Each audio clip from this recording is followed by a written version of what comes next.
Hello everyone, welcome to Anudeep informative talks YouTube channel.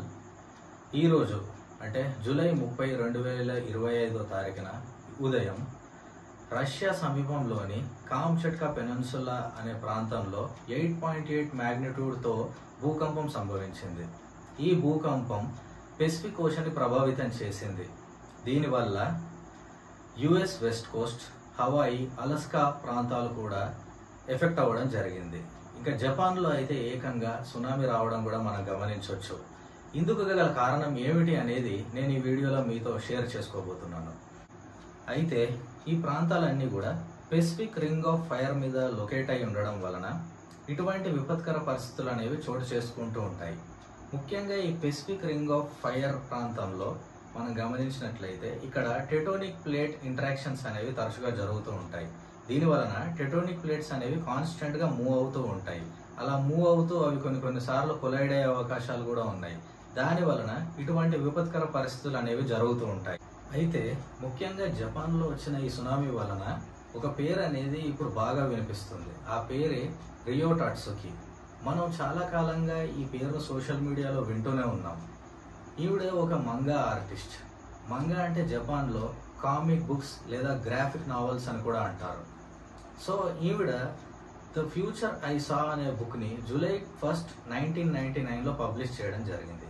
ఈ book యొక్క ప్రత్యేకత ఏమిటి అని అంటే ఈవిడ భవిష్యత్తులో జరిగే విషయాలని ముందుగానే ప్రిడిక్ట్ చేసి ఈ బుక్లో రాసినట్టుగా ఈ బుక్ చదివిన వాళ్ళంతా కూడా చెప్తున్నారు.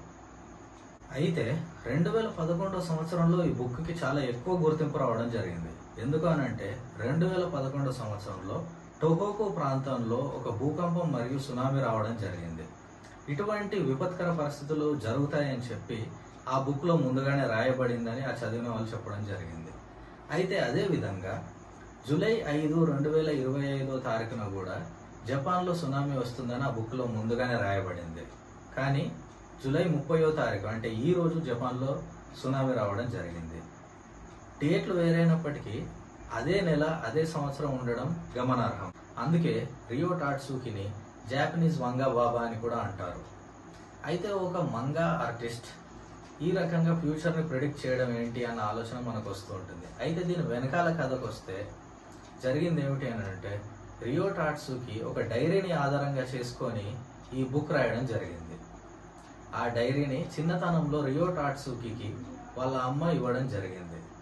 ఆ డైరీలో రియో టాట్సుకి తన నిద్రలో వచ్చే కళలన్నింటినీ కూడా అందులో రాస్తూ ఉండేది.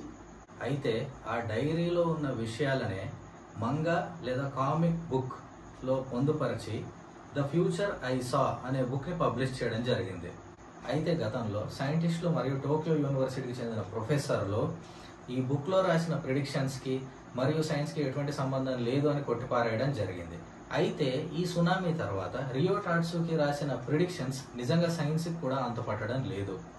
అయితే ఇందులో ముఖ్యంగా గమనించాల్సిన విషయం ఏమిటి అని అంటే టోక్యో యూనివర్సిటీకి చెందిన ప్రొఫెసర్లు ఎవరైతే ఉన్నారో అంటే ఈ సునామీకి ముందు వారు చెప్పింది ఏంటి అని అంటే ఈ ప్రిడిక్షన్స్ ని ఎవరు కూడా సీరియస్ గా తీసుకోకూడదు అని వారు చెప్పడం జరిగింది.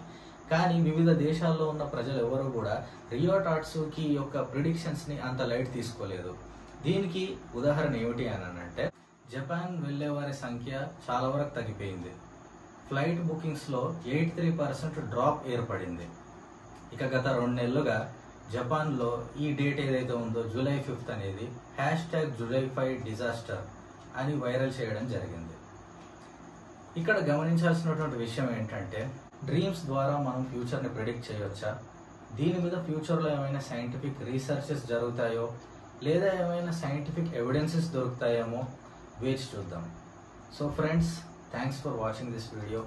ఈ వీడియోలో ఉన్న కంటెంట్ మీకు నచ్చినట్టయితే లైక్ చేయండి, షేర్ చేయండి మరియు సబ్స్క్రైబ్ చేయండి. Thanks for watching this video.